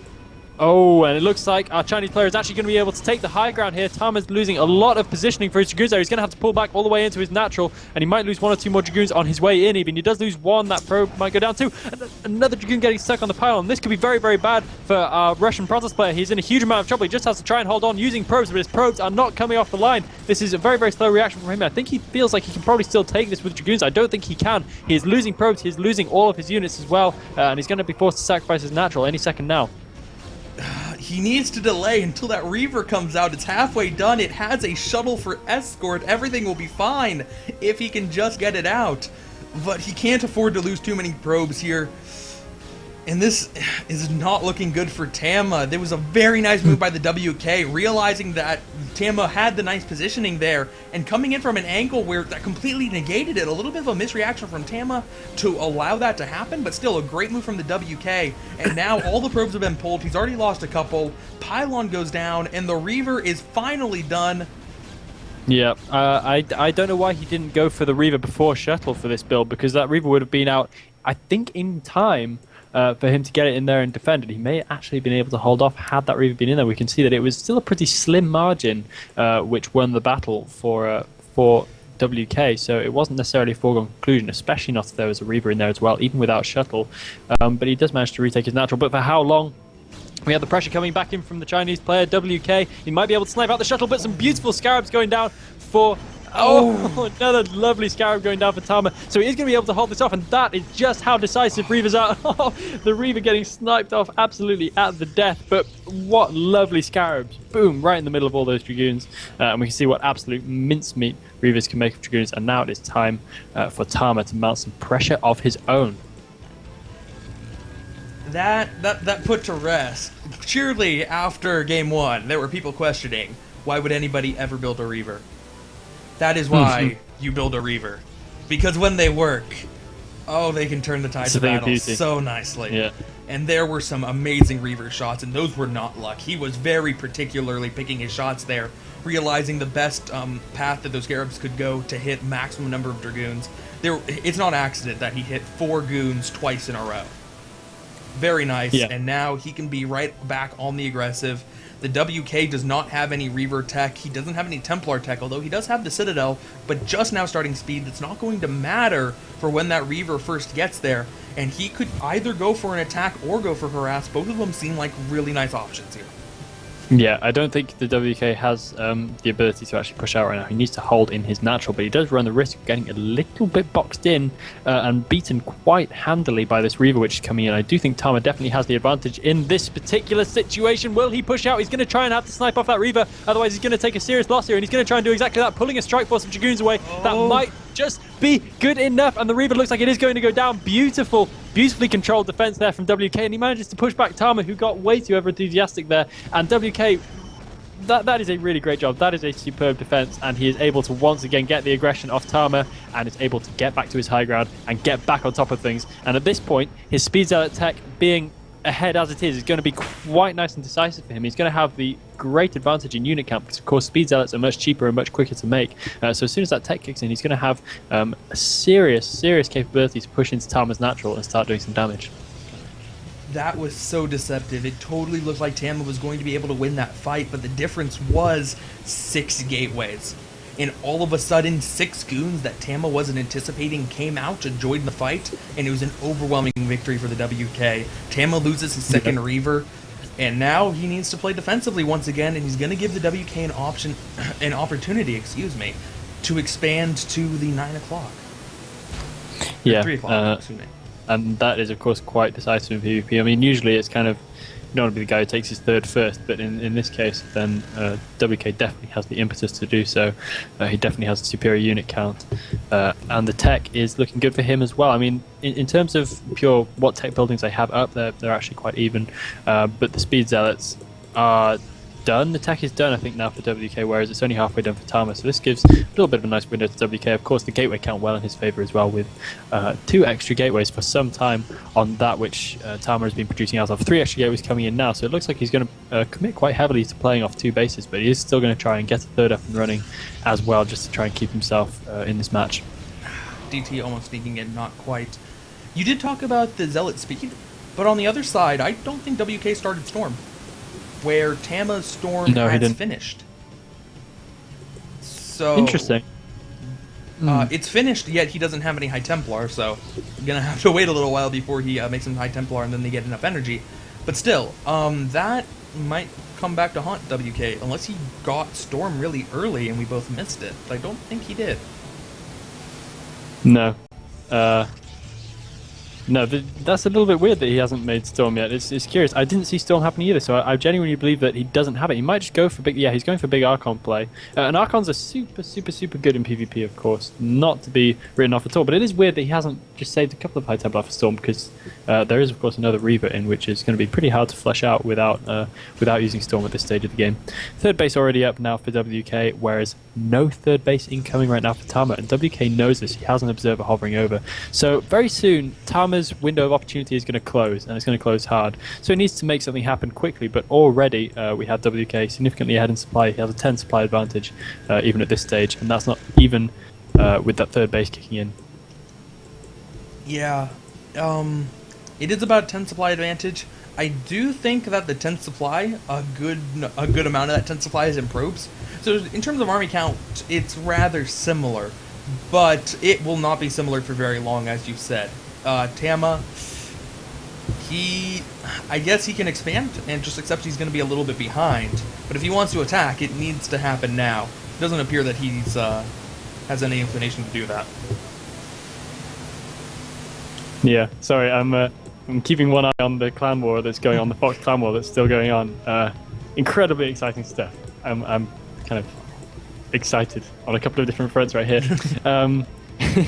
Yeah, it's interesting to see how these players have both just kind of started to take a little bit of a back seat. I think WK will be happy to do this because he knows that he's ahead in pretty much every aspect of the game that there is, and the longer this goes on and the further his lead grows, I don't really see anything else happening. Interesting though that Tama's supply has actually somehow caught up. Can't really explain how that's happened, but it has happened.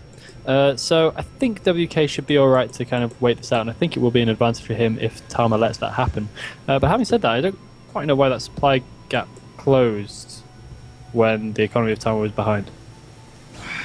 Well, Tama moving out now? Nope, just going to snipe the observer. I really do think it's just a difference in the probes, where WK stopped making probes, and Tama started making probes. It starts to equalize it out. What are the upgrades looking like right now? We do have one armor coming in for WK. He already has one attack. Tama has none, and does he have forges? No. Oh, yes, No, he does have a forge. He does, yeah. And +1's not too far away. You can see from WK, WK is definitely in the position to be passive, and he seems like he wants to be playing that passive game. He has a fourth base way the hell in the corner, on the way. He has scouting pylon, scouting pylon, scouting pylon at the three most likely bases for Tama to take. Yeah. And he's... I mean, I really like that. That just makes life so inconvenient for Tama. If he wants to make a base, he has to really seriously sidetrack, so that's pretty important. And I like that the WK is always staying a base ahead as well. Nice pylon being thrown down in the natural expansion of that top right-hand corner by Tama, just to keep an eye on that. But it hasn't prevented this top right-hand base from going up, and that once again puts WK in the driving seat, as he has been for quite a while.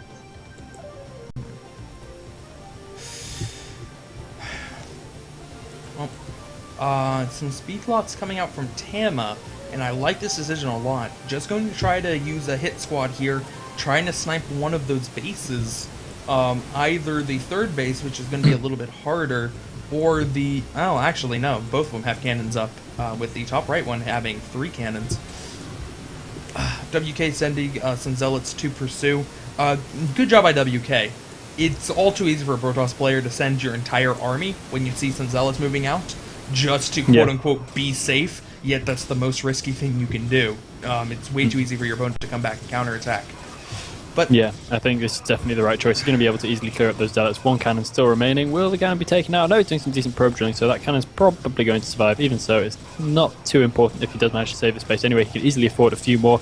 Already a couple more going down. It looks like Tama's taking this opportunity to try and maneuver his army into a good position to get some leverage on WK. And WK not seeing this quite yet. He might be a little bit caught unawares, but I don't think he's in too much of a vulnerable position. He is on a nice bit of high ground and not too flankable at this point. And Tama just moving around, possibly looking for some kind of opening. That top right-hand base is going to be, once again, in the same way that this right-hand base has been, it's going to be decisive the longer the game goes on. So Tama is just constantly on the back foot. And look at that, having to make up cannons at the top left-hand corner to get rid of that pylon. Yep. Both players need to be careful here about not getting caught. It looks like some of Tama's units were accidentally running through the WKs. Gonna cost him a little bit. Yep. And I'm not sure Tama knows exactly what he wants to do here. Yeah, I think he's got a good position though. He's up on the high ground and he's cut WK off this right-hand base. So this is decent. He could do some serious damage, and this is forcing WK to make some pretty dodgy moves, pushing up into that force up that ramp is really the last thing he wants to do, and that's exactly the kind of thing that got his teammate completely battered at the end of last game. And he's just going to try and hold the top of this ramp with a bare minimum of units. He's going to just leave a strike force in the base and try and pull back with the main bulk of his stuff. He might not have enough though. WK is going to start swarming up this ramp. He's got plenty of speed zealots, but he is taking some serious damage from that Reaver and from the couple of Archons up on the ridge. But I think the WK has a superior army, and it is going to be enough. Lovely storms going down on the Dragoons. Will he be able to save that Nexus? It's going to be close, but I don't think he will. If that's targeted down, then I'm pretty sure that the Nexus will end up falling. But it's okay. He has spare. He has another Nexus at the top right. He has another one warping in at the natural there as well. And whilst he has lost this base, I think that this has actually worked out okay for him, because his economy was ahead already, and now his army will be, I think, significantly ahead as well if he's macroing properly, which he is doing. Arbus is now out as well. Do we have observers in the mix for Tama? Okay, there is one observer hovering over that ridge, two observers rather, so he should be able to keep decent vision on his opponent at all times. Yeah. Zealots are turned away by cannons. I can see what Tim was trying to do. He was going to send some of his units to take out the Nexus. He knew he'd be at a disadvantage because his army was smaller, but it would be fine because he had the high ground and everything would kind of even out. But he sent all of his Archons to take out that base. And when he sent out all of his Archons, it was too easy for the Speed Zealots to get into a good position. And then he lost the battle too decisively, even though he didn't really send that many units into the natural. If it had just been those 4 Dragoons, it would have gone down a lot slower. He might not have been able to kill the probes off as fast, but he wouldn't have died to speed loss. And I think that was the kind of move he needed to make to allow that strategy to work. WK can be super annoying here if he actually manages to snipe out observers, or if those observers get accidentally stormed. Nice, storms going down on these Dragoons. That's going to do a huge amount of damage. WK is not even trying to dodge a little bit. I think he's pretty sure he has this battle won anyway, but he does take a lot of Dragoon losses to pure storm in there. But yes, he does have the battle decisively won nonetheless. Beautiful storm going down on the remaining Dragoons of Tama. Reinforcements coming in now, but I think they're a little bit too late to the party. They may still be able to hold this ridge. Do we have any observers still in? Okay, we do still have observers in. The Arbiter goes down anyway. WK being a little bit impetuous right here and losing quite a few unnecessary units. But I think nonetheless the battle still goes his way, and he is pushing all the way on through to the natural expansion of Tama. Tama pretty much mined out his natural, mined out his main. GG! And WK takes the game to put Team China up 3-1 in this, their first clan war. Yep. And whoever Rep sends out next certainly has a daunting task ahead of them to take out 3 Chinese players. Yeah. I wouldn't fancy it. Just gonna say, I would not fancy it one single bit. Not with the way these Chinese guys have been playing. I'm definitely with you in your assessment at the end of the game. Game name exists, so add a 1 to the game name. Okay. Yeah, I'm definitely with you in your assessment at the end of that last game. The WK getting a little bit reckless there for my comfort level. I mean, he definitely did have the advantage, and as you can see, he was able to turn it into a victory, but PvP, things can kind of swing quickly. You gotta be a little bit careful, even when you have an overwhelming advantage. Just a little. Yeah. Things can swing especially quickly from an even perspective as well. I mean, we saw just what happened to Heroes. They were looking pretty level, and then with one poor engagement, it all gets thrown away. I mean, granted, that was an astronomically bad engagement, but still, it can happen very, very quickly. All right. Let's get this started. Potentially the final game of Reps versus China. We will have the WK versus someone. All right. So, in the top left, we have the WK as the Teal Protoss. And in the bottom right, we have Reps Plumum as the Zerg player. I'm letting you do the calling out. Yes. You got it. I got it. Apparently the WK is not happy about this arrangement. I don't know, maybe there was lag or something? Possibly lag. Possibly stuff said in the chat beforehand.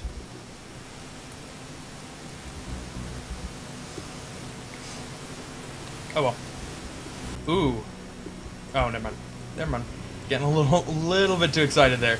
I saw the probe coming out, and I jumped to conclusions, and then remembered. Oh yeah, PvZ. Everything's fine. Yeah. That's standard timing. Too used to PvP. Too used to PvP. Yeah, so PvP on electric circuit. This map tended to not be terribly good for Zerg in Pro League. Really, it comes down to the back door. The backdoor expansion just does not help Zerg. An extra base with minerals in nearly every Zerg matchup doesn't help because Zerg is never saturated. If they needed extra mineral for whatever reason, they could just build drones and put them at their normal bases and be pretty much the same off. So, but on the other hand, that back base for Protoss allows for a lot more speed loss off of one base. An insane number of speed loss off of one base. And it can make for some really, really scary timings for the Zerg, where they think everything's fine, everything's contained, but then all of a sudden there's an overwhelming number of speed loss that they weren't expecting. Yeah.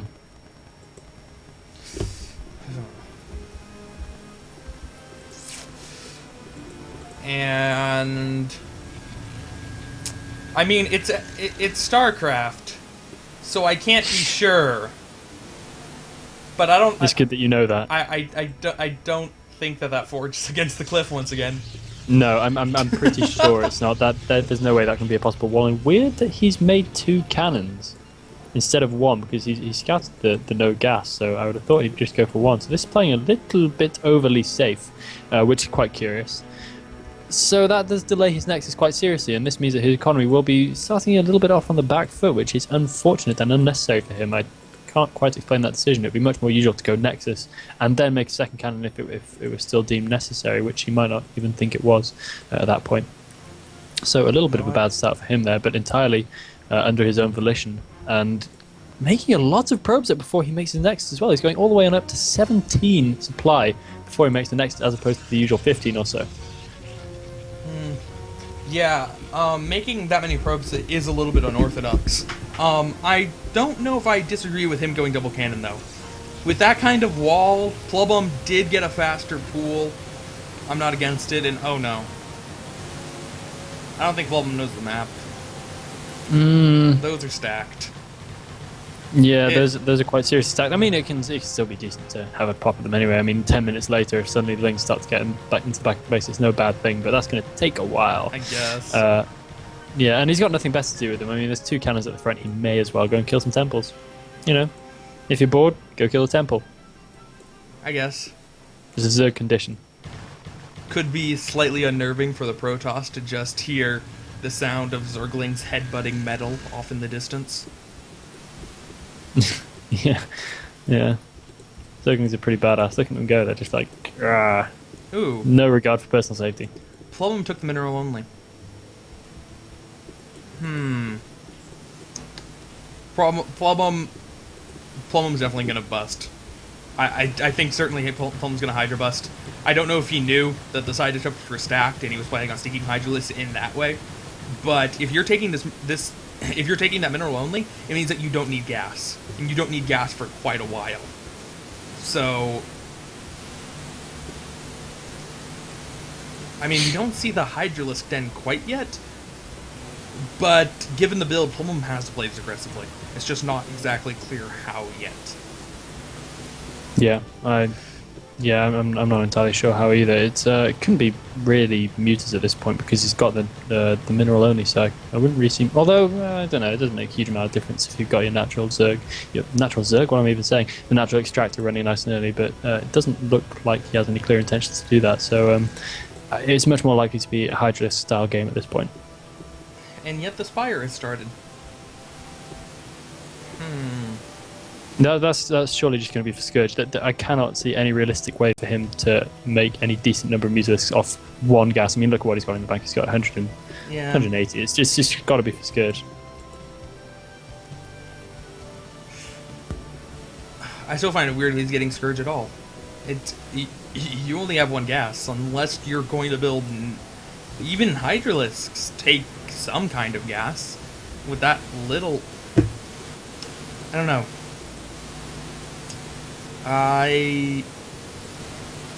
We'll see. I'm just really surprised they're not going for standard Zerg stuff. I don't think the standard Zerg stuff is terribly bad on this map.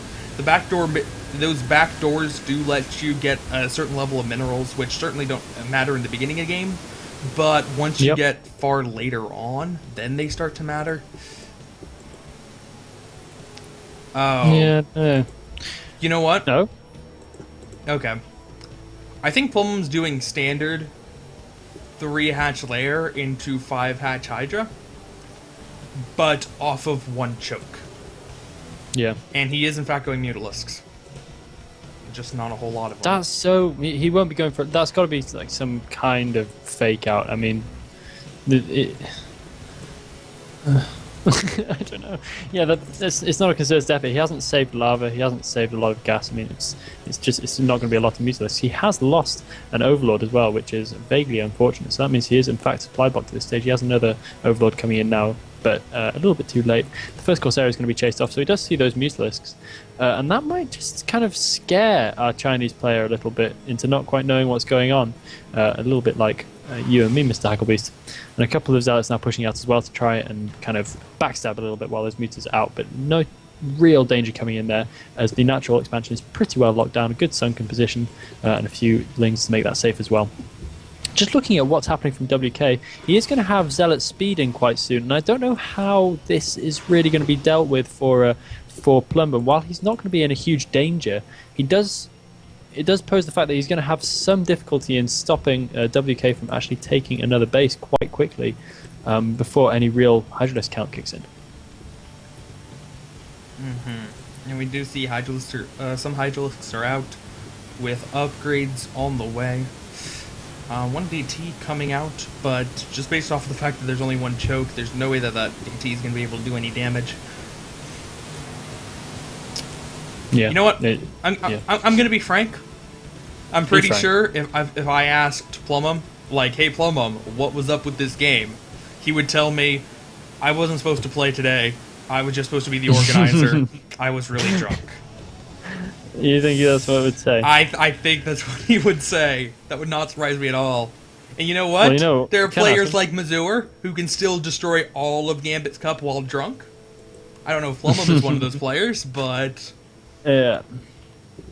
Yeah, I don't know if he is. I mean, so far in this game it's looking pretty even. There's no clear evidence that he's drunk, but you know, there's always the possibility. A few Mutas just hanging around, continuing to do a little bit of scouting action. They might be able to catch a couple of High Templar, well, 1 High Templar as it pops out this gateway, but that shouldn't be too decisive, rather, and a few Corsairs going to chase those Mutas away just in time before that High Templar pops out.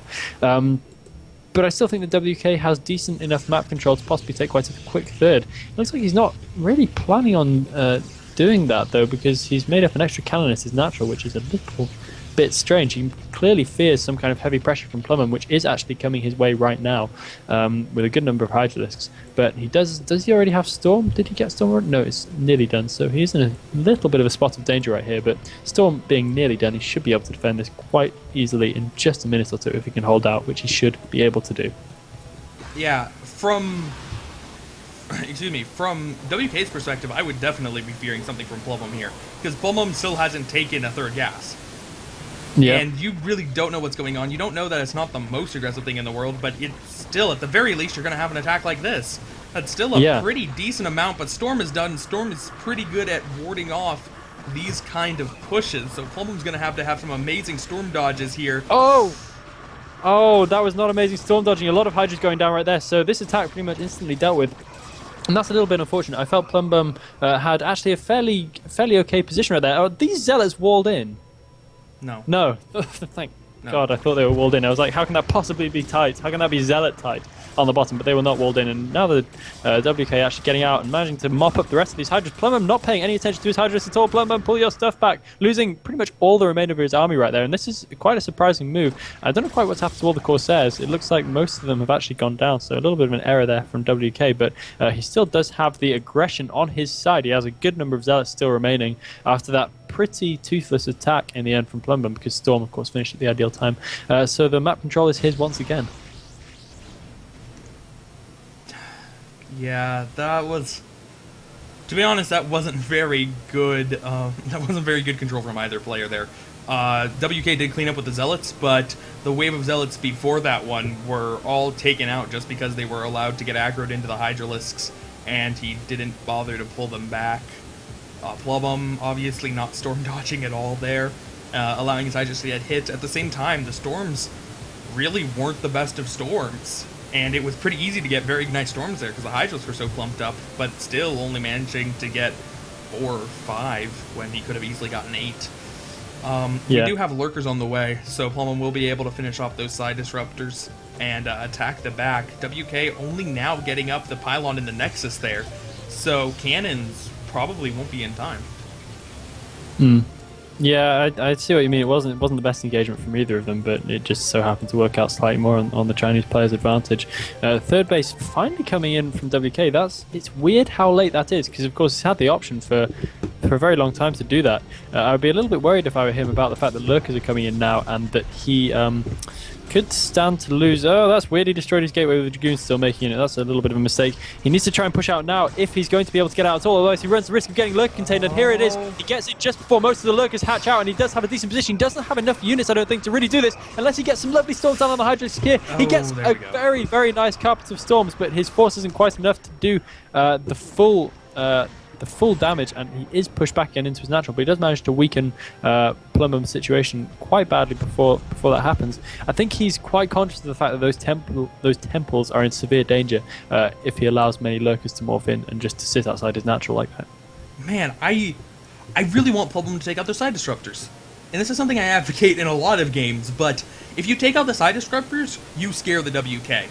WK is now obligated to have High Templars at his middle only.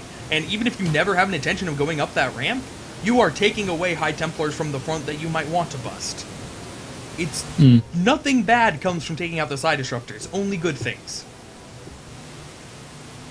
Yeah, I mean, my Sai is feeling incredibly disrupted. I wish he would, because my Sai is all over the shop, and I need my Sai to commentate. You know that, I know that. And once again, WK trying to do a little bit of a push out, landing a nice storm on the Hydras again. Plumham just looks a little bit slow, a little bit sluggish on those storm dodges, and all the Hydras dying at once means that WK is able to actually push out here. He should pull back and maintain this Dragoon camp, because those Dragoons are going to be expensive to replenish, and he really can't afford to do so. Plumham coming in with a good number of reinforcements, so he might be able to re-establish this contain, depending on how quick WK can actually re-macro. He does have a decent number of gateways, but he's mainly making Dragoons here, so he's going to need another round of speed outs before he can really get any good purchase out on the map again.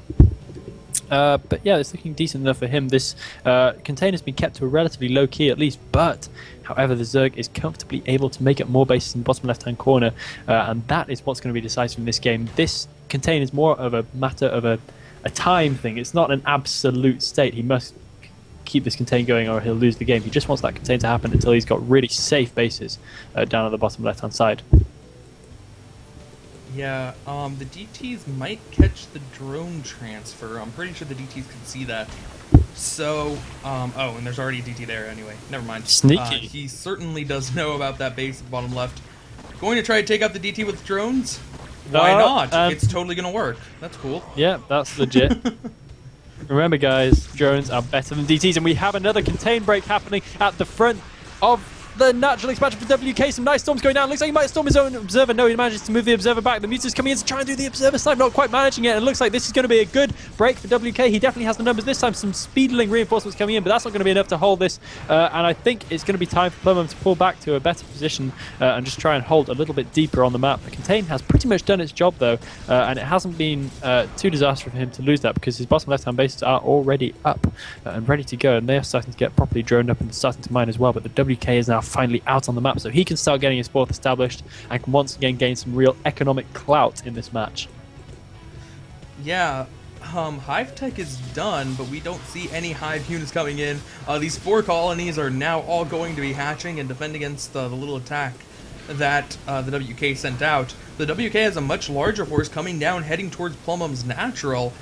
Is there a whole lot of defense here? There are a lot of Zerglings with Crack. No, Crack still needs another 20-25% until finished, and he's going to go in, throwing away a lot of the Zerglings. He doesn't have a whole lot of defense, and he doesn't quite have the Nidus Canals up yet, but there are a lot of hatcheries to replenish quickly here. It might be close.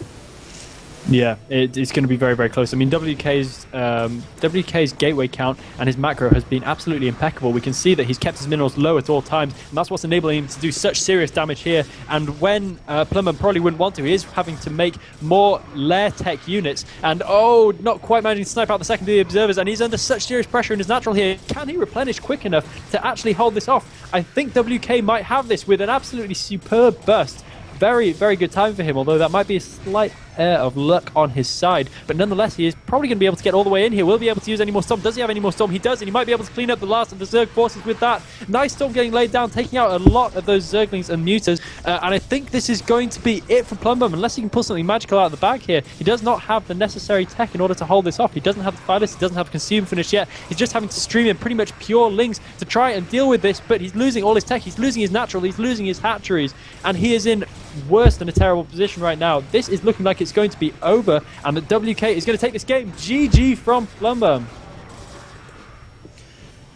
Yeah, that was a weird game.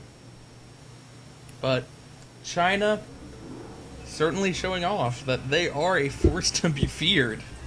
Yeah, absolutely. I mean, yeah, weird game though it was. Just WK looked nicely in control. He was confident, and he was able to break at a decent time, and his macro was just backing him up all the way. Whilst Plumbum nearly managed to hold out his contain until that crucial moment at which Defilers are out and the game suddenly becomes a lot easier. He didn't quite manage to do so, and he fell at the ideal time for